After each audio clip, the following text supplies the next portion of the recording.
Hey, want to know what it's like when a shark bites off your leg?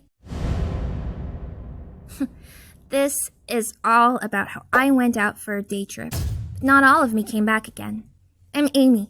I'm 16, and if you're someone who doesn't like sharks, well, I'm afraid my story isn't going to make you feel any better about them. My story begins back when I had 2 legs, and also 2 houses. Since my mom and dad broke up, me and my younger sister Beth live in mom's house for 3 days a week, and dad's house for 4 days a week. Sound familiar? Sometimes it can be really annoying, like when you're thinking, is my homework at the other house? And mom and dad don't talk anymore, which can be really frustrating for me and Beth. Like, guys, you're the adults. Sort it out. Luckily, Beth didn't seem to notice it as much as she was too busy trying to take selfies. So one day, my dad texts us, bring some warm clothes on Saturday. We're going for a trip on the river. Mom was super annoying. She was like, what? What is he thinking? Out on the river? We've never discussed this. He is so irresponsible. He can't just take you out on the river whenever he wants. I said, Mom, relax. People go out on the river all the time. We'll be with Dad. It will be fine. To be fair to my mom, Beth is not a great swimmer, nor does she always focus. Then Dad sent another bombshell of a message. Just so you know, my friend Julia is going to come with us. Mom was livid about him being on a dangerous river with Julia, who he barely knows. But she had to let us go see Dad because they spent a lot of money in court and neither of them can afford to break the arrangements. When we got to Dad's, I got a message from Mom. She said, sorry for being frustrated that Dad wanted to take us out for a trip and that sometimes it was hard for her not to keep us safe. But she also said that I was not to let Beth go into the water under any circumstances. I showed my dad Mom's messages. I was really angry with them both for not communicating with each other. Beth is my little sister, and I love her, but it's not up to me to be responsible for her all the time. Just because they aren't speaking. Dad told me he would deal with Mom and everything would be okay. When we got to the boat, Dad said, girls, this is my friend Julia. Like, yeah, right, Dad. Friend? I didn't mind that my dad had a new girlfriend, especially one with a cool boat. Shame she said ahoy there, though. She was super cool until then. Then I realized that she actually lived on the boat. She had a tiny bed and fold-up chairs and tables and not much room to keep her things. And outside, the river was right there. Before we set off, Julia said that everyone who knows anything about boats never goes anywhere without a life jacket. They were bright orange and kind of uncomfortable. Beth's was a little bit small for her, and she was being all dramatic because she didn't want to wear it. I was really stressed out. What on earth would Mom do if she found out that Beth was gone out on the river without a life jacket? But thankfully, Julia found a jacket that fitted Beth perfectly. I was relieved.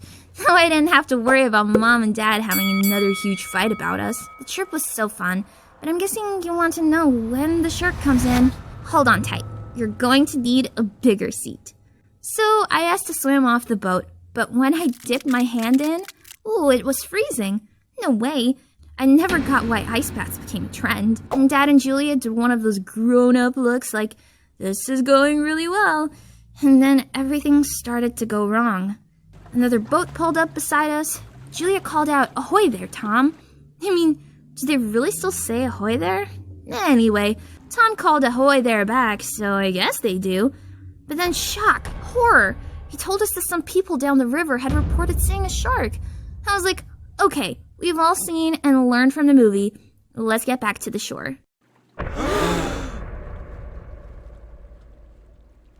Annoyingly, Beth hadn't seen the movie and got excited about seeing a shark. Dad told me not to worry. The boat was bigger than the shark, and sharks didn't attack people like they do in the movies. Everything would have been absolutely fine, but even so, he looked at Julia and they both looked kind of concerned. Beth started dancing around saying, shark selfie! Everyone is going to be so jealous of me. And she leaned over the side of the boat. The thing is, she wasn't actually leaning over that far, but Mom and Dad had gotten me so wound up about the idea of anything happening to Beth that I panicked. I rushed towards her, and I moved so fast the boat tipped. I heard Julia shout, "Beth, get back!" Beth began to fall, so I grabbed her and pulled her into the middle of the boat. But then the worst thing happened. I slipped, lost my balance, and I fell right on top of the shark. I could feel its blubbery skin right underneath me. I slid off its back into the water. The shark must have thought I attacked it. It must have been so frightened. One second, it was swimming peacefully along. Next minute, it had a great big human sliding around on top of it. I'd be pretty annoyed if I was that shark. Dad said, "Amy, take my hand." And I swam towards him. The water was freezing, but I did the best I could, and I reached out to my dad. My fingers just about managed to touch his fingers when I felt the sudden sharp pain in my leg. Now, I don't know if you have ever been stung by a wasp, but at first it was like that, but 1,000 times worse. A sharp sting that went on, and I could feel the shark shaking and vibrating as it sank its gigantic teeth further and further into my leg, through the skin, through the flesh, through the muscles, through the bone. I found out later that "Ahoy there, Tom" hit the shark on the nose with his oar. Then Julia let off a flare, and he scared off the shark. And I couldn't believe it. Julia jumped in to get me out of the water while my dad was on the phone to call for help.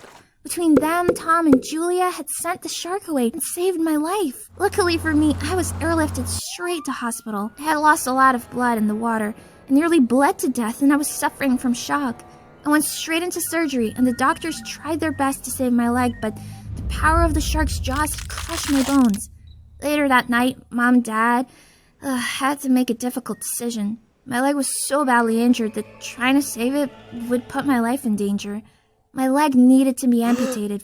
For the first time in years, they managed not to argue, and I went back into surgery. Learning to walk again was really hard and took a long time.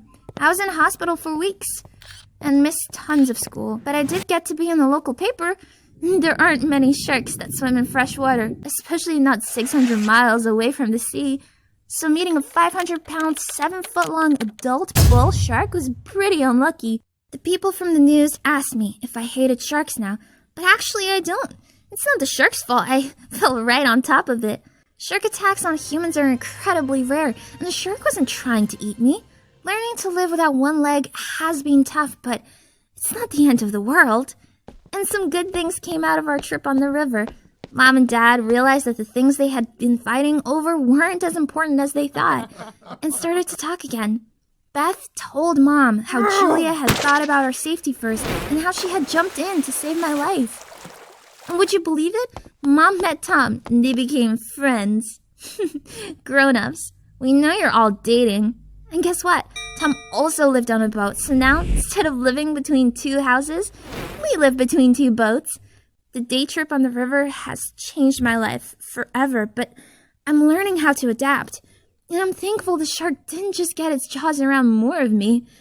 And always remember, when someone sees a shark, don't go into the water.